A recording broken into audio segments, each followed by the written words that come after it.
So, hey, thank you for doing this, first of all. I appreciate you taking the Of time. course, yeah, sure, sure. Happy to. I, just to start off, you cast so many like great projects. I mean, Zero Dark 30, Hell or High Water is fantastic. Gravity, but as a former Maryland boy, I got to go with John Waters and Hairspray.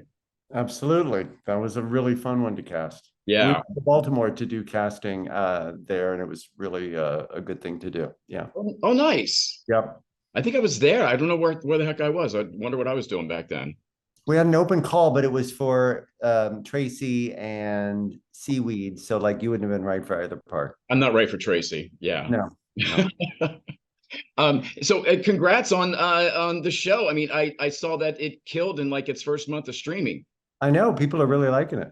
Yeah, I mean, does that like put a little extra pep in your step? I mean, like you're like, Yeah, it does. It's always nice when somebody when people respond to what's being put out, because there's some things you love and people it doesn't catch on and you wonder why they didn't love it the same way you did. yeah. Does I mean, and then like I guess professionally, does that help you like get the next Yeah. gig? Uh-huh. Yeah, it does. Okay, because I guess I never thought of it like from your end how that would work. Yeah, Yeah, right. No, it's having a popular show implies that you can cast things that people will want to see, which helps you get a good the next job kind of. yeah. So when you first got it, like was anybody attached to it, or did you like bring on Jennifer? I cast it with my casting partner David Rubin. So make sure he's mentioned if you would. Yeah. Um, um, Jennifer Garner was the only one was attached when we started. And then I mean you guys brought on like David Morse. Right, David Morse So, and Gary Rice and Augusto Aguilera and Aish Tyler, like everybody else. yeah. Shorthand. I think David Morse should be in everything. I mean, I he's know he's really an underused, underrated actor. I find I like the quality of what he does is always good, and it's and it was a thrill to be able to find somebody who was going to hire him on a show that we were doing because yeah, yeah. we always bring him up. Oh, do you? Oh, that's awesome. Yeah, sure. I mean, there's actors you love that you try to that are versatile enough, and you try to find a place for if you can, if it's the best version of it. Yeah. And Victor Garber, I think he should be in Yeah, everything. yeah. Yeah. Bill, I think he did that because he and, That's and right. and Yeah. Jennifer French from Alias and stuff. So when somebody thought, I forget if it was us or one of the producers, but I think it was us. Anyway, somebody thought of it, and it was a good idea. Yeah.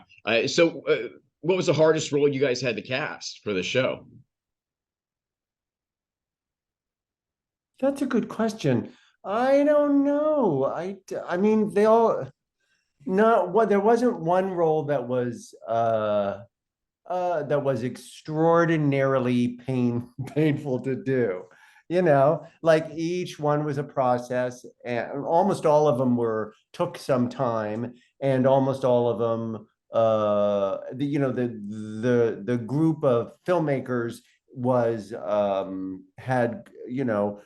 smart and had legitimate if differing opinions, and so it was just getting into and staying into and following through on the conversation to get to where we needed to go. And sometimes we made a couple offers that didn't take and stuff, but most of the time it was kind of a methodical process to get to where we ended up. When you got when you guys start casting, do you guys have like this big list of like actors you see like on the regular that you love to try and bring in? I mean, yes and no. I mean, like we have databases from all the other projects that we have done. So over the course of years, yeah, like when I'm making a list for this new thing, I will think of ideas that occur to me. I will look at IMDb. I will look at old lists of projects that are similar, so as to kind of remind myself about people who might be on the edges of what is right for this, but who might be or who might be an interesting way to go for this one when they were like in the center of the old thing. Here they are right on the edge of it, but oh, that might be cool. So let's add that, you know? Yeah. I just this popped in my head. Like, how far in advance do you cast a streaming show? Because I know I've been on shows before, and Uh-huh. I'm casting in like a couple weeks or a couple months. They're on. Or like for a streaming show, how far in advance do you I guys? think it depends on the complexity of it and the budget of it and the appetite for casting. I would say probably 4 months. I'm not positive, but I feel like we came on 3 or 4 months before it started. You guys Maybe cast 4 or 5, maybe probably 4. you guys cast a ton of stuff. Do you watch everything, like the finished product of the things you do? Yeah, yeah. Yeah.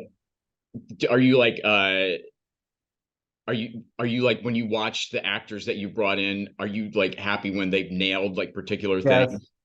Yeah, I feel a sense of pride when people are as good as you hope they're going to be, and it's also a kind of an alchemy with the director too, because sometimes things turn out different and better than you thought, and sometimes not so much. But but it's always interesting to see how, because what casting often is a kind of interpolation. You're seeing the audition and you are imagining the possibilities inherent in the complexity of the actor you're watching to give to make something that you won't be around to be see made, but to kind of have hope that it will be a certain kind of thing, like it will be complex and deep and interesting and or sexy or whatever the vibe of the part needs to be. I was spying on your Instagram page, and I saw you went to New York and saw a bunch of Uh-huh. shows. Yeah. We saw some of the same shows. I was there like in April. Some Yeah. like Hot Parade, Kimberly Uh-huh. Kimbo, and then I saw Okay. Pictures from Home with Nathan Lane. Oh yeah, yeah, yeah. With Danny Burstein, how was that? Yeah, it was fantastic. Oh man, I Yeah, loved it. Yeah. that's.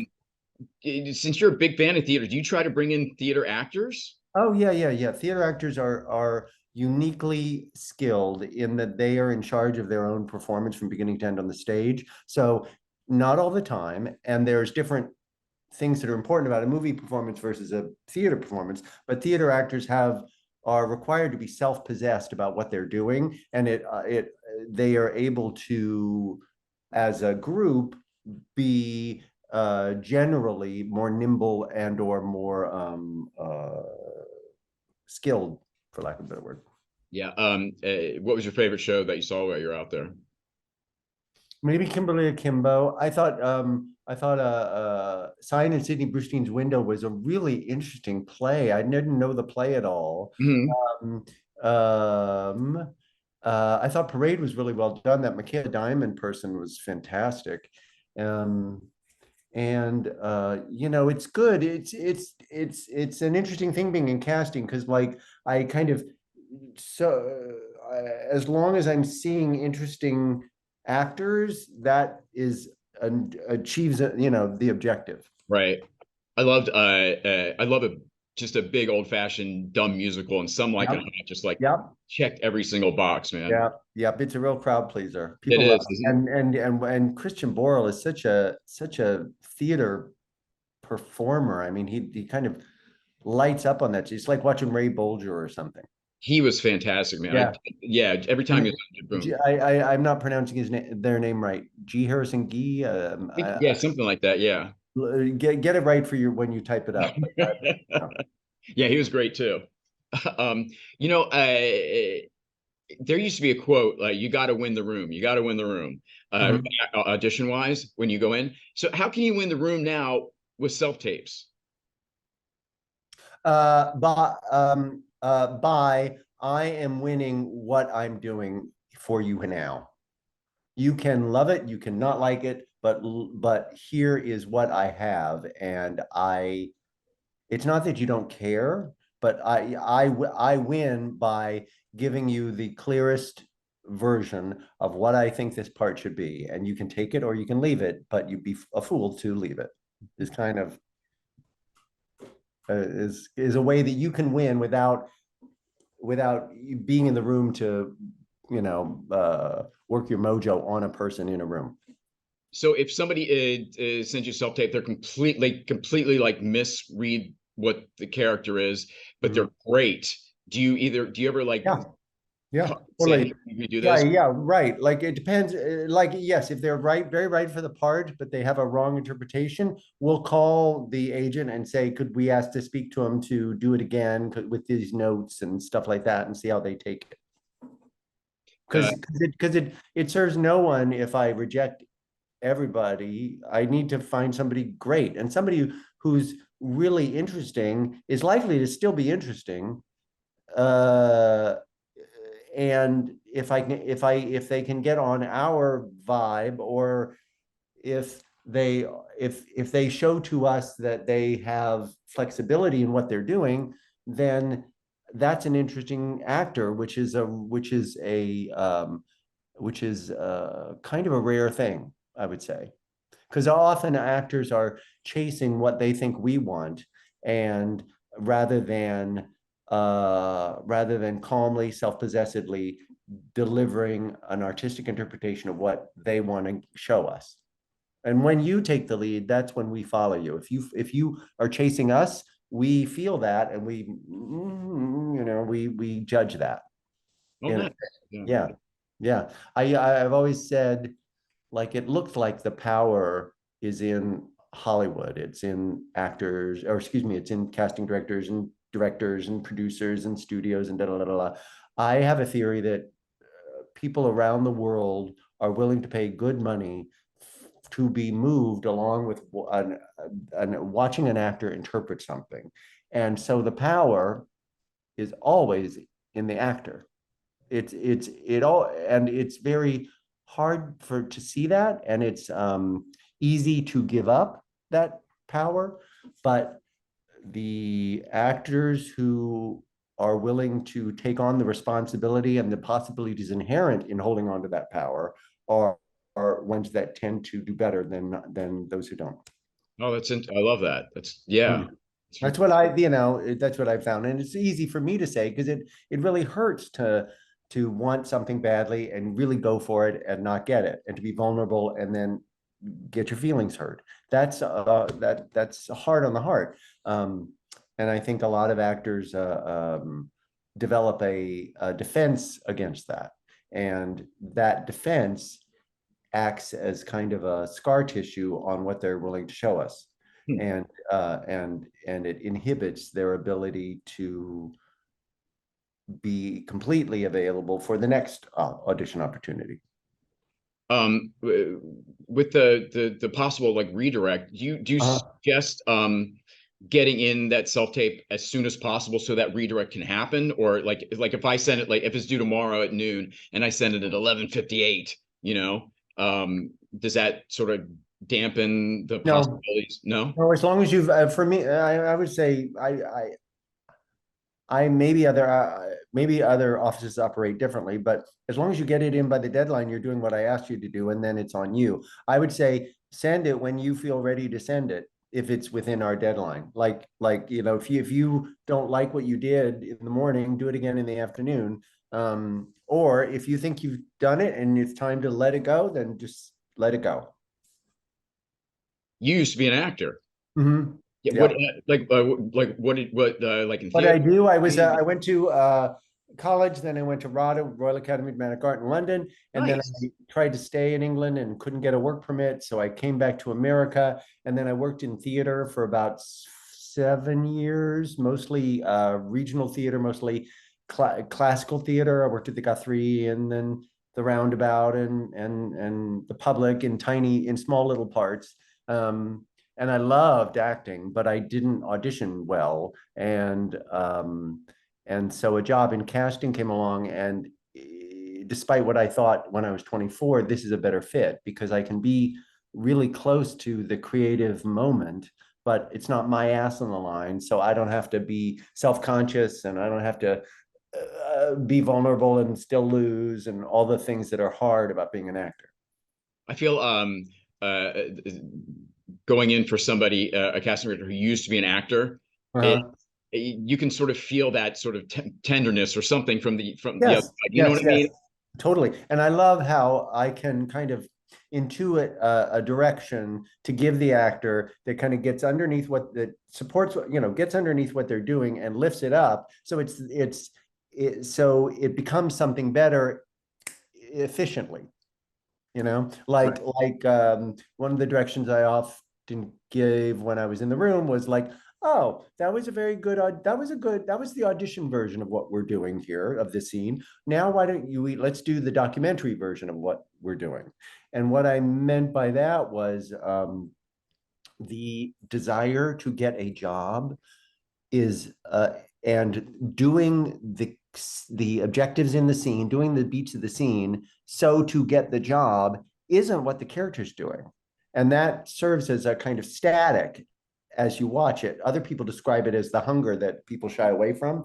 But when the character is only doing what they're doing and the camera's observing that, that's when it's truest and most like what we would like in a movie. You know what I mean? Because we're just watching the character. We're not watching an actor trying to show us they can do something to get a job. And that I think is a note that I'm not sure I would have known to give if I hadn't been an actor. Right. I do air checks for a lot of actors. What are air checks? Like if you've been on a TV show, I get the clip for you. Oh, okay. Yeah. When somebody has been for demo reels and stuff, do you want to see like fuller scenes? Or I know like a big trend right now, I feel like, is actors want like a 15-second clip of something they do, and I feel like it doesn't show them like them actually doing anything. You know what I mean? It's like them emoting by themselves with like not interacting with somebody. Got it. I don't know how to answer that. Like when I watch demo reels, I have the filter of the part, so what do I need and how close is it in the ballpark? So I take kind of like the vibe of the role and then I expand that so that I catch the maybes. And so with that lens, I look, are they even close enough to be worrying about? And if they are, what kind of actor are they? And what do they lead with as an actor, with their smarts, with their sexuality, with their charm, with their humor, with their layers? What am I watching? And how much do I need what I'm seeing in this part? So anything that shows me a lot of you, so to answer your question, I don't know if that's good or bad. As long as I get a vibe. Okay. Just a couple more questions. So how can if somebody wanted to get in touch with you, like say, hey, I got here's my new reel, here's my headshot, blah blah blah. What do people still do postcards, or is it email now? Or rarely now. Yeah, like my email is findable on the internet. Yeah, don't send it here, but yeah. and I'm on Instagram and what I would,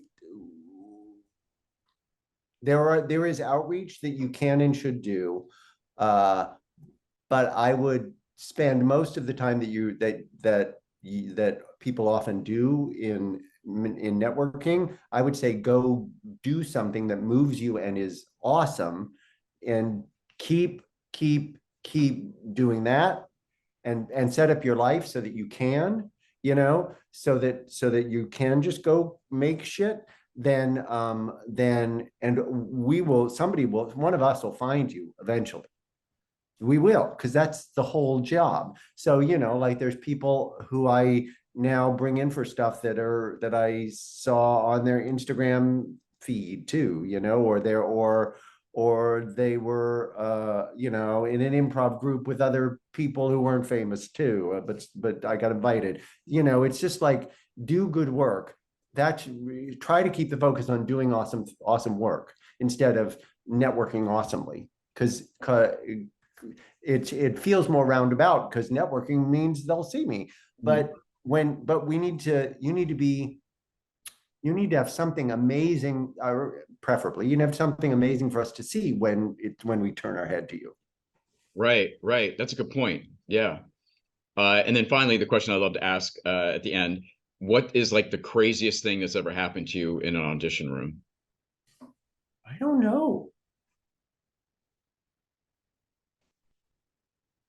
Um, I was working for a different casting director, and she gave this guy a note, and he went off on her. He was like, "What the fuck do you mean by giving me a note? What do you don't even know what you're talking about?" Blah, blah, blah, blah, blah, blah. And she threw him out of the room. Um, uh, that was, I think that was Jesus, the craziest thing. It was 20 years ago, so I don't know who that'll was. get you the part real quick. Yeah, that'll get you the part real quick. Holy crap, that's nuts. What's the craziest thing you've heard? Oh geez, people like bringing knives and like weird Uh-huh. props in, I'm blanking on the casting director now, but one casting director was reading and the other one was like watching it, them, Yep. and the actor hit the casting director. Yep. Just things like that, and one guy punched a wall in her office. Oops. Just nutty things. Like what Yeah. happens? People get caught up. Yeah, totally. Yeah. Yeah. Um, hey, thank you so much for taking the time to Of chat with course. me. I really Of course. appreciate Yeah. it. Good luck with your thing. Thank you. And you have a great vacation. Okay, will do. All right. Okay, see you later. All right, bye.